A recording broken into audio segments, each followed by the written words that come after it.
નર્મદા જિલ્લાના આરોગ્ય ક્ષેત્ર માટે ગૌરવની ક્ષણ સમાન પ્રસંગ જિલ્લાના એકમાત્ર ટ્રસ્ટ સંચાલિત વિજય મેટર્નિટી એન્ડ સર્જિકલ હોસ્પિટલ ખાતે અત્યાધુનિક લેમિનાર ઓપરેશન થિયેટરનું લોકાર્પણ સાંસદ મનસુખ વસાવા દ્વારા અને ધારાસભ્ય ડોક્ટર દર્શનાબેન દેશમુખના હસ્તે કરવામાં આવ્યું છે। આ પ્રસંગે હોસ્પિટલના ટ્રસ્ટીઓ, તબીબો, આરોગ્ય કર્મચારી, આગેવાનો તથા મોટી સંખ્યામાં નાગરિકો ઉપસ્થિત રહ્યા હતા। નવા લેમિનાર ઓપરેશન થિયેટર માટે અમેરિકા સ્થિત કેતનભાઈ બક્ષી, દક્ષાબેન બક્ષીશે હવે નર્મદા જિલ્લાના દર્દીઓને મોટા શહેરમાં જવાની જરૂરિયાતમાં નોંધપાત્ર ઘટાડો થશે। હોસ્પિટલમાં હવે અત્યાધુનિક સુવિધા સાથે joint replacement surgery, heap replacement surgery, spine surgery તેમજ હાડકાને લગતી વિવિધ જટિલ સર્જરીના નિષ્ણાંત ડોક્ટરો દ્વારા કરવામાં આવશે। લેમિનાર એર ફ્લો ટેકનોલોજીના કારણે ઓપરેશન દરમિયાન ચેપ લાગવાનો ભય ઓછો રહે છે, જેના પરિણામે દર્દીઓને વધુ સુરક્ષિત અને ગુણવત્તાસભર સારવાર મળશે।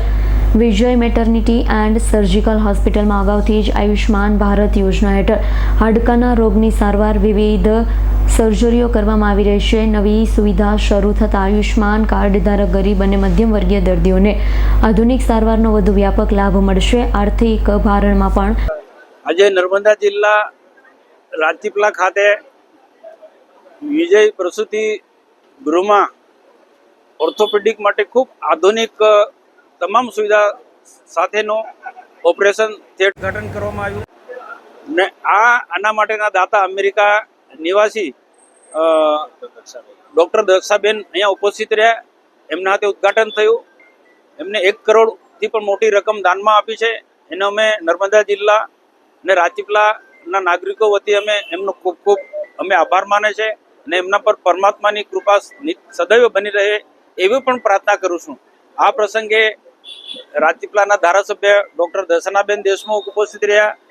વિજય પ્રસૂતિ ગૃહના એના સંસ્થાના પ્રમુખ ડોક્ટર નિખિલભાઈ મહેતા તથા રાજપીપળા નગરપાલિકાના પ્રમુખ બેન અને ઘનશ્યામભાઈ પટેલ તથા ટ્રસ્ટીઓ અને રાજપીપળાના શ્રેષ્ઠ નાગરિકો આ કાર્યક્રમમાં ઉપસ્થિત રહ્યા। અને ખરેખર આ જે ઓપરેશન થિયેટરની જે સુવિધા મળી છે એવી વડોદરામાં છે એવા પ્રકારની સુવિધા અહીંયા મળી છે, સુરતમાં છે એવા પ્રકારની સુવિધા મળી છે। એટલે નર્મદા જિલ્લાના ઇન્ટેલ જે ગામોના લોકો કે એક્સિડન્ટમાં ક્યાંક ને ક્યાંક બરોડા લઈ જવું પડે છે કે સુરત લઈ જવું પડે છે, એમાંથી એમને મુક્તિ મળશે અને અહીંયા રાજપીપળા આંગણે વિજય પ્રસૂતિ ગૃહમાં એમને જે ઓર્થોપેડિક વિભાગમાં આ જે સુવિધા ઊભી કરી છે એનો લાભ મળશે।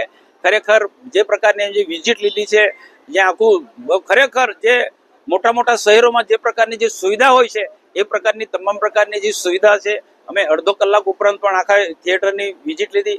બહુ ખરેખર ત્યાં ડૉક્ટરના લાઈનના લોકોનો ખ્યાલ આવી જાય, પણ છતાં પણ અમે જાહેર જીવનમાં ફરીએ છીએ તો અમને ખ્યાલ છે કે ક્યાં શું સુવિધા છે, ક્યાં કેવી સુવિધા છે, અમને ખ્યાલ આવે છે।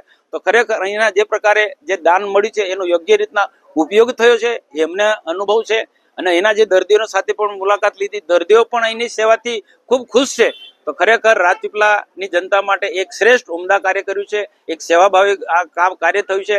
ને હજુ પણ આવનારા દિવસોમાં વિજય પ્રસૂતિ ગૃહમાં જે ઓર્થોપેડિક વિભાગથી જે પણ બાકીના જે વિભાગો છે એ વિભાગો થકી અહીંના આવનારા દર્દીઓમાં સારામાં સારી ઉત્તમ પ્રકારની સેવા મળી, દર્દી જલ્દીમાં જલ્દી સારા થાય એવી ભગવાનની પ્રાર્થના। આજે નર્મદા જિલ્લામાં રાજપીપળા ખાતે વિજય પ્રસૂતિ ગૃહમાં એક અદ્યતન સાધન સુવિધાઓથી સુસજ્જ ઓર્થોપેડિકના દર્દીઓ માટેના ઓપરેશન થિયેટરનું ઉદ્ઘાટન કરવામાં આવ્યું, જેમાં અમારા માનનીય સાંસદ શ્રી મનસુખભાઈ વસાવા સાહેબ, ઘનશ્યામભાઈ પટેલ સાહેબ, આ સંસ્થાના પ્રમુખ શ્રી નિખિલભાઈ મહેતા સાહેબ અને જેમણે આ સંસ્થાને જે 1 કરોડ રૂપિયાનું જે આ ઓપરેશન થિયેટર બનાવવા માટે માતબર દાન આપ્યું છે એવા બેન શ્રી ડૉક્ટર દક્ષાબેન બક્ષીજી પણ આમાં ઉપસ્થિત રહ્યા। અને એમની હાજરીમાં જ્યારે આ સંસ્થાને આટલું મોટું દાન આપ્યું છે ત્યારે આ સંસ્થામાં જે પણ દર્દીઓ આવે છે એ દર્દીઓને આયુષ્માન કાર્ડની જે સુવિધા છે, સરકાર તરફથી જે આયુષ્માન કાર્ડ મળે છે એની સુવિધા પણ અહીંયા ઉપલબ્ધ છે। અને નર્મદા જિલ્લામાં ફક્ત વિજય પ્રસૂતિ ગૃહમાં જ ઓર્થોપેડિકના દર્દીઓ માટે આ આયુષ્માન કાર્ડની સુવિધા ઉપલબ્ધ છે, જેના થકી ગુજરાત સરકારના 5 લાખ અને કેન્દ્ર સરકારના 5 લાખ આમ 10 લાખ રૂપિયા સુધીનું જે કાર્ડ અહીંના લોકોને આપવામાં આવે છે। અને આ સરકારની જે યોજના છે એ યોજનાઓનો લાભ આ સંસ્થામાં મળી છે। અને આ સંસ્થામાં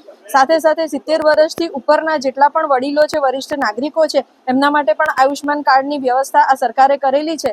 ત્યારે એમને પણ આ સંસ્થા દ્વારા આ યોજનામાં આ સંસ્થાની દ્વારા એમને આ રોગ માટે, એમને સારવાર માટે એમને આ સંસ્થા ઉપલબ્ધ છે। ત્યારે સરકાર, ગુજરાત સરકારના માન્ય મુખ્યમંત્રી ભૂપેન્દ્રભાઈ પટેલ સાહેબ અને કેન્દ્ર સરકારમાં માન્ય પ્રધાનમંત્રી શ્રી નરેન્દ્રભાઈ મોદી સાહેબની જે આ દેશના લોકો માટે સ્વાસ્થ્યને લઈને જે ચિંતિત છે અને ચિંતિતને લઈને જે રીતના સાધન સુવિધાઓથી સુસજ્જ હોસ્પિટલો જે ઉપલબ્ધ કરાવી રહ્યા છે, ત્યારે નર્મદા જિલ્લા જે અતિ પછાત જિલ્લો કહેવામાં આવે છે ત્યાં પણ આવી સુવિધા ઉપલબ્ધ થઈ છે. એના માટે જે દાતાઓએ દાન આપ્યું છે, જે યુએસએથી સ્પેશિયલ આ દાન અપાવીને અહીંયા એમનું ઉદ્ઘાટન કરવા માટે આવ્યા છે, ત્યારે આવા દાતાશ્રીઓનો પણ હું ખૂબ ખૂબ આભારની લાગણી વ્યક્ત કરું છું. અને આ સંસ્થા ખૂબ જ આગળ વધે અને એમને આ સંસ્થામાં હજુ પણ વધુ સારી સેવાઓ ઉપલબ્ધ થાય એ માટે એમને પણ દાતાઓ તરફથી એમને જે રીતના પ્રેરણા સ્વરૂપ જે દાન મળી રહ્યું છે, એવા દાતાઓ જ્યારે મળી રહે ત્યારે આ સંસ્થા દ્વારા અહીંના આદિવાસી દર્દીઓની સાથે સાથે અનેક લોકોના જીવન બચાવવા માટે પણ આ સંસ્થા મદદરૂપ થતી રહે છે. ત્યારે સંસ્થાના સર્વે ટ્રસ્ટીઓને અને દાતાશ્રીઓને સૌને ખૂબ ખૂબ અભિનંદન પાઠવું. રાહત મળશે. દીપક જગતાપનો રિપોર્ટ, S9 ન્યૂઝ, રાજપીપળા. અમારી તમામ માહિતીથી અપડેટ રહેવા માટે જોડાયેલા રહો S9 ન્યૂઝ સાથે.